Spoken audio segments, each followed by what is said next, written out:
Some of you are on the borderline between a B and an A, maybe, between a failing and a passing. So you'll probably want to take notes on this test. Now, I'm going to post these videos as well, so if you're too lazy to do it the first time, I'm just saying. I'll do one addition, one subtraction. First one we're going to have to do is 1/2 plus 2/3. And I know many of you could find the common denominator like that, but I'm going to go through all the steps so that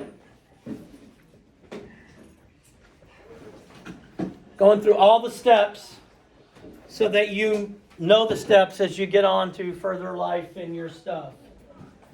All right, we got to find the common denominator. So we're going to look for the common denominator. And so we take our two denominators, 2 and 3, and we're going to list our multiples till we find one that they have in common.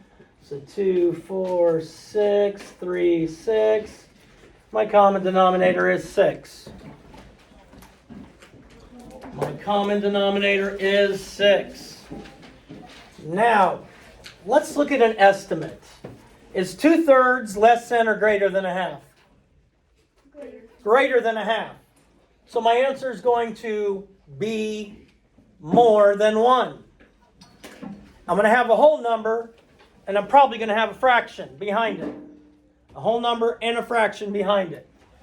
So let's take 1/2 plus 2/3. Now once we found our common denominator, we have to change these without changing the value so they are over that common denominator. Yes, sir. I'm just going to say what. Okay. So what are we multiplying here, Destry? You're multiplying it by 3. Good. We're multiplying by 3. And if we multiply the denominator, we have to multiply the numerator as well. And if I did this, I could tell it's by 3. 1, 2, 3. 2 times 1, 2 times 2, 2 times 3. And so I'm going to get 3/6. And Destry, what am I multiplying by here? 2.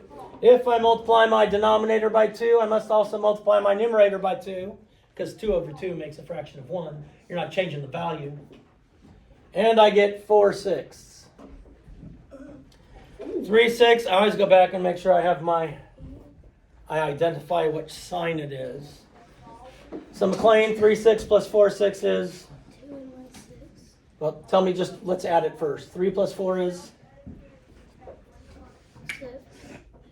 3 plus 4? 7. 7, 6, which we know is an improper fraction. So if I kind of like do a little like breaking it apart, it would be 6/6 plus 1/6, and 6/6 equals what? 1 whole. 1 whole. So my answer would be 1 and 1/6. 1 and 1/6. 1 and 1/6.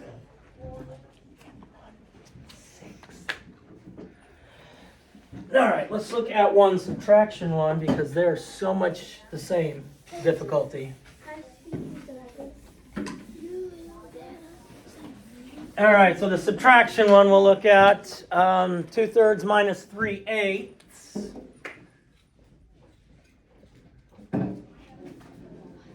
2/3 subtract 3/8. Are the denominators the same? No. So we need to change.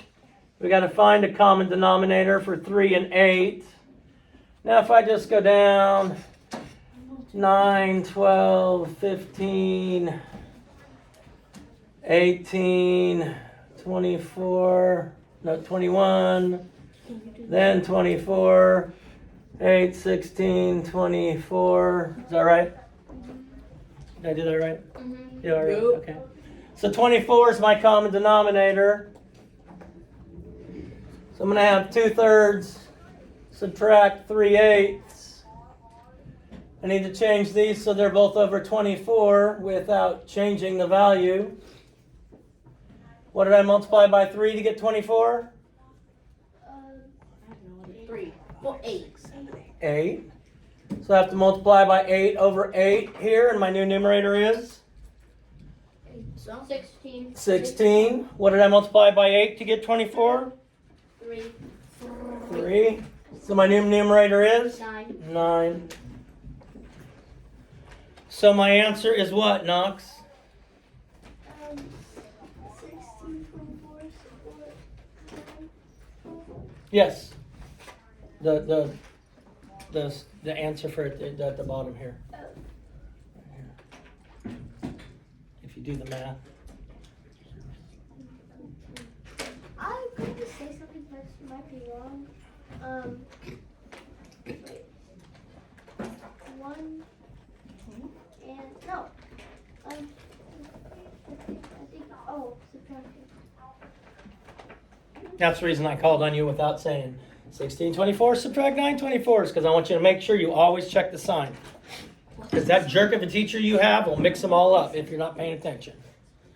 Liv? 724. 724s. Now, you're going to learn a little bit about simplifying fractions today, but we're going to check. 7 is what kind of number? Odd. It's odd. What else? Ooh, are we going to find it? Good, it's prime. 7 is a prime number. So the factors of 7 are 1 and 7. Does 1 go into 24? Does 7 go into 24? Yes. Evenly? No. No. Looking at evenly.